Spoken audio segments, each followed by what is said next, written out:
Henry could finally marry Anne after 7 years of waiting.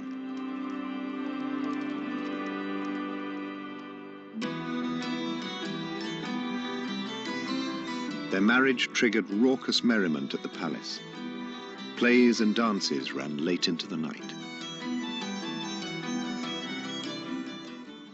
The king himself would have been in here, and there would have been dancing. He himself liked to dance very much. We have accounts saying that he leapt like a stag. He had fine calves of which he was very proud. The Queen would invite up to 100 women from noble families to join the revelry. It was the place for Tudor ladies to be seen in all their finery. As demonstrated by Hampton Court guide and lecturer, Siobhan Clark. A young lady, if lucky enough to be offered a position at court, would need to be suitably dressed to provide an ornament to this magnificent court.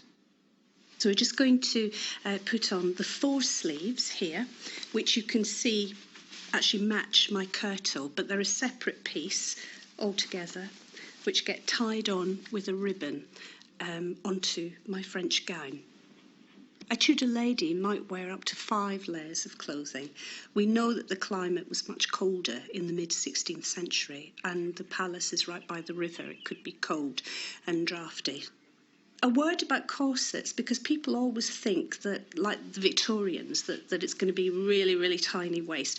In fact, the Tudors didn't try to achieve those tiny waists. It was actually fashionable to be a little bit plump. A lady at this time would have very long hair. Anne Boleyn had hair so long she could sit on it, and it's really important to cover your hair. And if you go about with your head uncovered, you're really considered immoral, a loose woman. Now, the reason that this French hood was considered daring and rather racy is that it's going to leave the front part of my hair uncovered. Everything at Hampton Court was about display. While Anne made an impression with her daring fashion,